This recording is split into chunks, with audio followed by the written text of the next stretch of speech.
डूबते सूरज की लालिमा से आकाश नहाया हुआ था। चिड़िया अपने अपने बसेरे की ओर कूच कर रही थीं।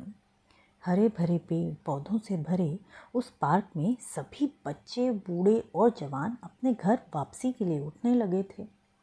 मालती इन्हीं यादों में खोई अतीत के गलियारों में घूम रही थी। हर बात से बेखबर वो बस दूर एकटक निहार रही थी। चलना नहीं है क्या? आज यहीं रात गुजारने का इरादा है? मीठी सी झिड़की के साथ सहगल साहब की आवाज़ गूंजी। क्या? हाँ हाँ, उठ रही हूँ बाबा। नाराज़ क्यों होते हो?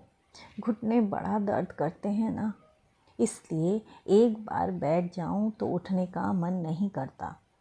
मानो नींद से जागती हुई मालती बोली। एक पल के लिए उसकी सूनी आंखों में जो प्रेम की रोशनी चमकी थी वह दूसरे ही पल बुझ गई।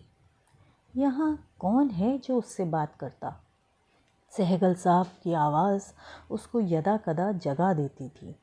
कुछ महीने पहले कोरोना ने उनको ऐसा जकड़ा कि अपने साथ लेकर ही गया। वो रह गई अकेली। 2 बेटियां हैं जो अपने घर परिवार में खुश हैं। पति के जाने के बाद से वो एकदम खाली हो गई थी। वो थे तो दोनों यहीं पार्क में आकर बेंच पर बैठा करते थे, घंटों बातें करते। सहगल साहब तो एकदम बच्चे थे, कभी पतंग उड़ाते तो कभी बच्चों के साथ क्रिकेट खेलते। वो हमेशा कहते थे, मालती जी, चाहे कितना ही बूढ़ा हो जाए, मन हमेशा बच्चा रखना।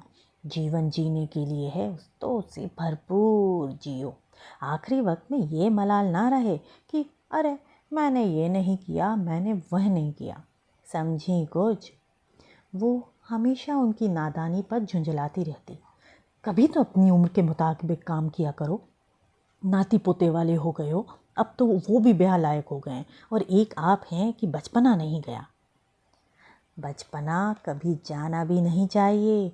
बड़े होकर हम क्या हासिल करते हैं? जिम्मेदारियाँ, मायूसी, सड़ा हुआ दुखी मुंह। क्या होगा इन सब से? जीवन में उतार चढ़ाव तो आते जाते हैं, उनको पकड़ कर बैठ जाने से क्या हमें कोई खुशी मिलती है? बताओ तो ज़रा। तुम्हें नहीं लगता कि एक बच्चे सी कोमलता रख हम बड़े होकर अपनी जिम्मेदारियां निभा सकते हैं? हंसना खेलना बुरी बात नहीं है, बुरा है रो रो कर जीवन बिताना। बच्चे कैसे झट से उठ जाते हैं गिरने के बाद, वैसे ही हमें भी हर मोड़ पर झट से उठकर खिलखिला लेना चाहिए। तब उनकी बातें मालती को समझ नहीं आती थी और अब एक एक बात हृदय पर मानो घाव और मल्हम दोनों देती है। चलते चलते इन्हीं सब ख्यालों में खोई हुई कि अचानक उसकी नज़र सामने लगे बोर्ड पर पड़ी, संगीत विद्यालय। उसे याद हो आया कैसे बचपन में उसे संगीत सीखने का शौक़ था। पिताजी को पसंद नहीं था तो सीखने नहीं दिया। फिर ब्याह हो गया, घर परिवार की जिम्मेदारियां आ गईं। एक रोज़ मालती की पुरानी डायरी सहगल साहब के हाथ लग गई।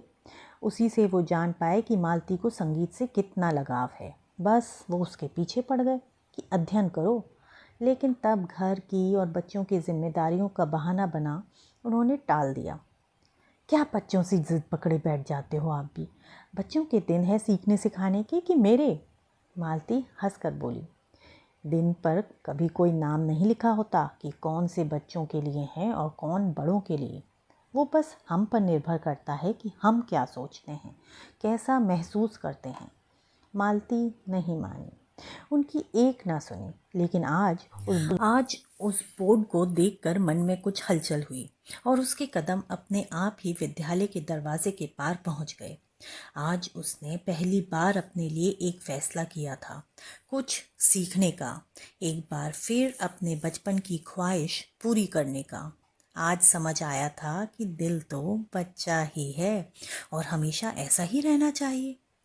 चांद की रोशनी आज कुछ अलग ही निखार दे रही थी। झिंगूरों की आवाज़ भी आज उसे नई ताल देती मधुरम संगीत में तब्दील हो गई थी। दिल बच्चा है।